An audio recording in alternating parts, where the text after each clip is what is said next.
Star Citizen is about to wipe your entire account, and for the first time in years, that might actually be good news. Alpha 4.6 just entered Evocati testing, and buried in CIG's development updates are three massive clues that point to something we haven't seen since 2022: a full economic reset. If you've been duping, exploiting, or hoarding millions in assets, your time just ran out. But if you've been playing clean, you're about to get the fresh start this game desperately needs. This matters to you specifically because CIG has a tell. Since patch 3.18, every time they bundle solving exploits and cross-patch persistence into the same development update, a wipe follows within 60 days. They just did it again. Most players are hyped about crafting or new ships, completely missing the real story. CIG is finally confident enough in their backend systems to pull the trigger on a complete economic reset. You know that feeling when you lost 47 million AUEC in the last wipe? That sick stomach drop when you logged in and everything was gone? That's coming again. But that wipe led to the healthiest economy we've had in years. Prices made sense. Missions felt rewarding. New players could actually compete. Right now, you're losing preparation time because if you're still grinding for credits instead of testing new gameplay loops, you're about to watch those hours evaporate.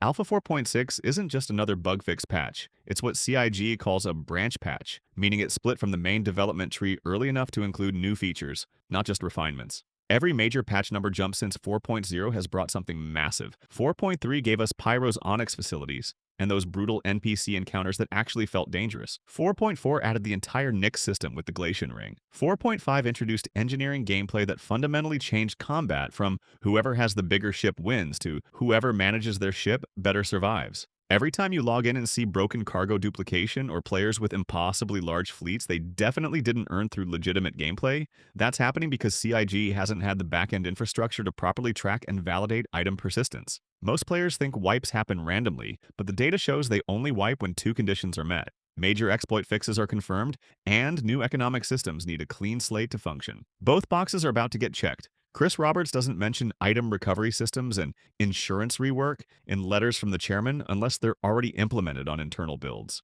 Go back through every chairman letter since 2021 and you'll find a pattern. Every single time he's described a feature in past tense language, "we've been working on," instead of "we're planning to work on." That feature shipped within the next two patches. In the January 2026 letter, he specifically said they're working on item recovery, insurance, and cross-patch persistence as connected systems. When you cross-reference this with Spectrum posts from CIG developers, they've been telling players, don't worry about losing gear to bugs since December. That's not something you casually mention unless you have a solution ready to deploy. Remember back in 3.24 when you lost a full loadout of purple tier FPS gear to a 30,000 crash? Took 6 hours of grinding to replace. If the new system works as described, that same loss would be recoverable through insurance within minutes. But there's a catch. If they implement this without wiping existing duplicated items first, you'd have players with 50 copies of every rare item and the ability to infinitely recover them through insurance. The wipe isn't punishment, it's the prerequisite for the system we've been begging for. Crafting is the smoking gun everyone's ignoring. CIG promised a tech preview in December 2025. That didn't happen. When a Star Citizen feature misses a tech preview window, it doesn't get delayed into oblivion. It gets rolled into the next major patch as a surprise feature, usually because it's further along than they expected. The current crafting implementation requires material scarcity to function. You need rare resources from Pyro and Nyx, combined with salvaged components, to craft anything worthwhile. But on the current live build, players have billions in stockpiled resources from cargo duplication exploits. If CIG launches crafting without wiping those stockpiles, the entire system is dead on arrival. Day one, those players would craft every item instantly, flood the market, and turn what should be a meaningful progression system into a joke. The Fabricator system lets you place size-variable crafting stations in cargo grids, hangars, or even capital ships.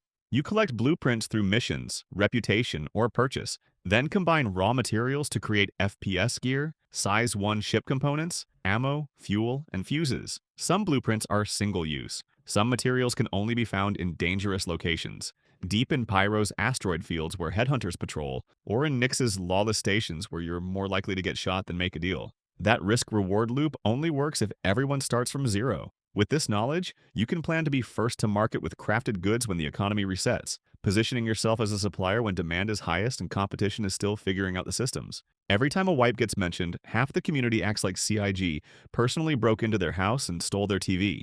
The other half starts planning their post-wipe empire like they're preparing for an actual economic collapse. Both reactions make sense. You've invested real time, hours of your actual life flying trade routes, running missions, optimizing cargo loads. But think about the last time you joined a fresh server in any game. Everyone's on equal footing. The tryhards haven't established dominance yet. The economy hasn't been min-maxed into a spreadsheet. There's discovery, experimentation. That's what a wipe brings to Star Citizen, and it's the only time the game feels truly alive instead of dominated by players, with billions in assets who've been playing since 2018. And look, if you're still watching this deep into a video about patch notes and economic theory, you might as well subscribe. Not because you'll get rich or become a better pilot, but because at least you'll know when the next wipe is coming before you spend 40 hours grinding credits that are about to become as valuable as Monopoly money. The inventory update isn't just a user interface refresh, it's the foundation for player-to-player trading. CIG showed this at CitizenCon 2024. Stat comparison, advanced filtering, loadout saving, bulk move options. But buried in that presentation was something most people missed, the item history feature.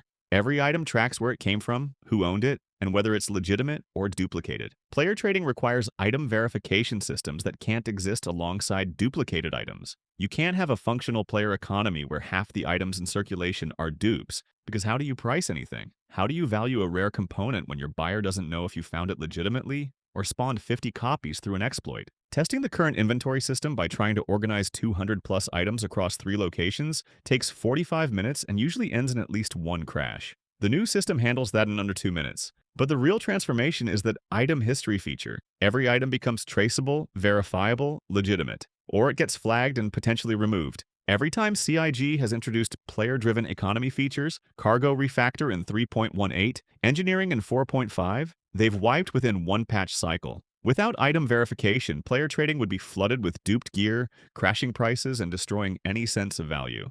With verification and a clean slate, trading becomes the endgame loop we've been promised since 2012. Nyx is about to get a lot bigger. The Glacian Ring is Phase 1. Genesis Planet Tech V5 is ready for deployment. CIG confirmed this in the December monthly report, buried on page 47 where nobody actually reads. Genesis lets them create planets faster and with more detail, which means Nyx, Wyrnasur 2, and the 3 could all drop in a single patch. Nyx I is the most complex, using all the new Genesis tech for procedural cities, biome blending, and dynamic weather that actually affects gameplay. Nyx 2 and 3 are simpler, barren worlds with outposts, mining opportunities, and environmental hazards that make planetary landings feel dangerous again.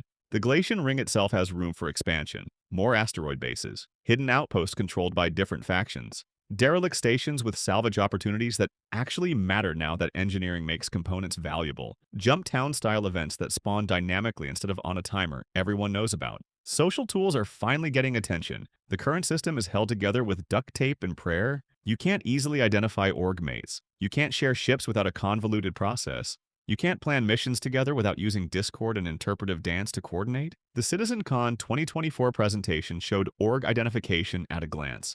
Different colors for org mates, allies, enemies, neutrals. Automatic teammate forgiveness so you don't lose reputation for accidentally shooting your buddy. Indicators for downed teammates so you're not searching an entire bunker. Ship sharing that actually works. Mission planning tools that let you coordinate without alt-tabbing every 30 seconds. But also, the ability to mute and block people. You know exactly who this is for. That guy who follows you around Lorville spamming slurs in proximity chat. The griefer who camps your hangar. Right now, your only option is to change servers and hope.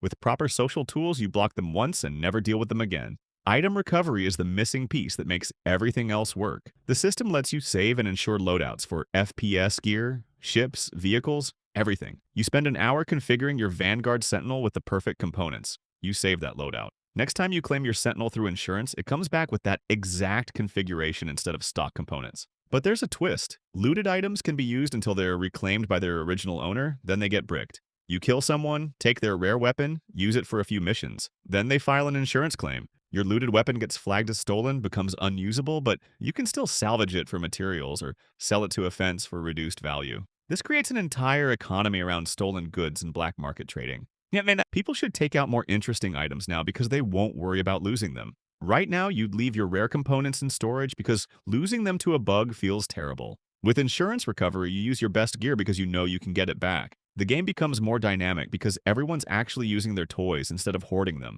This also prevents exploitation because those items get bricked. You can't dupe an item, insure it, claim it, and suddenly have two functional copies. The system tracks item IDs. One original, one bricked copy. The bricked version is still cool to display in your hangar. Yeah, I'd looted this off a pirate in Pyro, but it's not functional. Bounty Hunting 2.0 has been just around the corner for 2 years, and yeah, that's become a running joke. But the pieces are finally aligning. Engineering made ship disabling viable. You can actually target specific components now. Social tools will let bounty hunters coordinate with security forces and track targets across systems. Item recovery means targets can't just combat log and keep their gear. The current bounty system is a joke. You get a mission to kill a target, you fly there, you shoot them, you get paid. There's no investigation, no tracking, no actual hunting. Bounty Hunting 2.0 is supposed to introduce persistent criminal records, player-placed bounties, investigation mechanics, and non-lethal capture options. That system only works in a clean economy where items are tracked,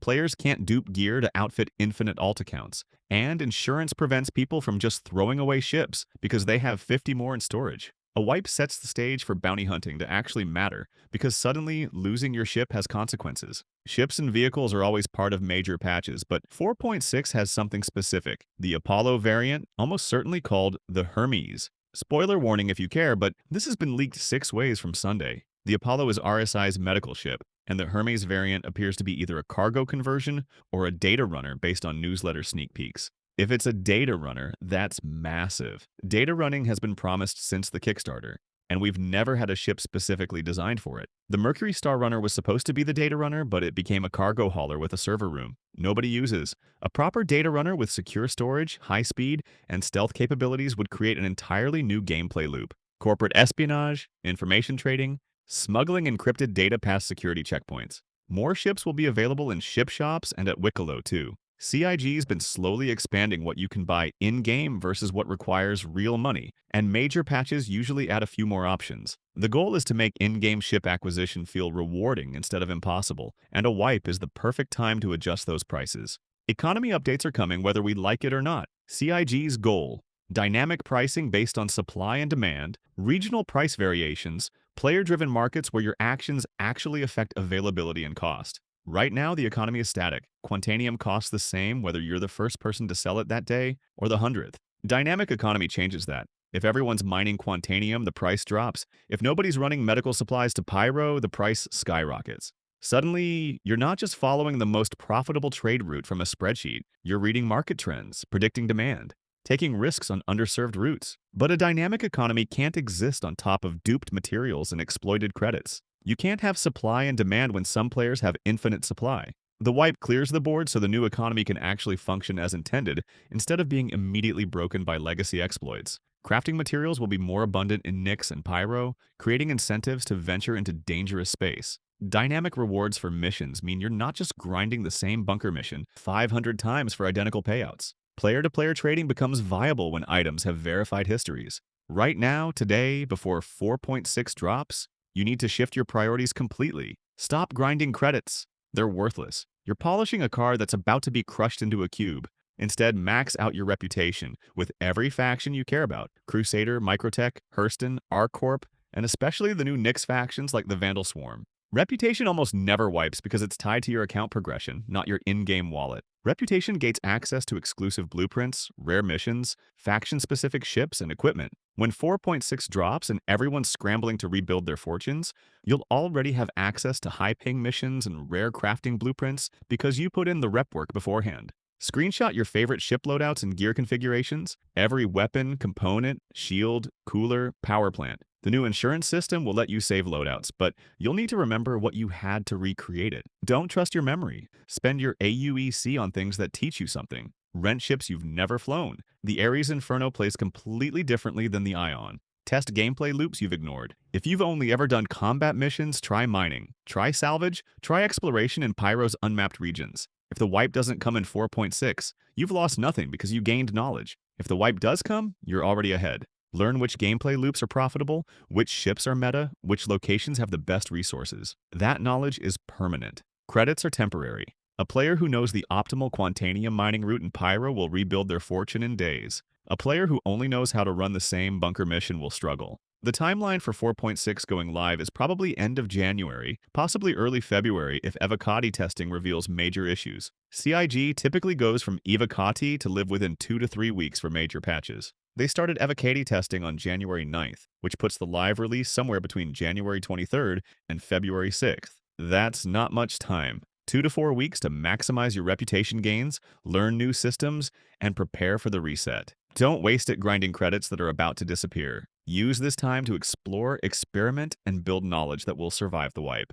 When 4.6 drops, the players who prepared will be crafting rare items, running high-level missions, and dominating the fresh economy, while everyone else is still figuring out where to buy a multi-tool. Three things to remember. CIG's language patterns point to an imminent wipe. Crafting requires a clean economy to function, and reputation is your only safe investment right now. Next time you log in, focus on one faction's rep track instead of credit grinding. Future, you will be grateful when you're accessing exclusive blueprints, while everyone else is stuck running basic delivery contracts. What's your experience with previous wipes? Did you lose everything and quit for 6 months, or did you bounce back stronger? Comments are open. Different players handle economic resets in wildly different ways. Some treat it like a death sentence, others treat it like Christmas morning. Thanks for watching. Don't sleep on reputation grinding right now. Because if you think a full economic wipe is dramatic, wait until you see what CIG has planned for dynamic pricing and player-driven markets in 4.7. The game you're playing now is about to become unrecognizable, and honestly, that's exactly what it needs. The stagnant economy, the exploited markets, the duped items, all of it needs to burn so something better can grow in its place.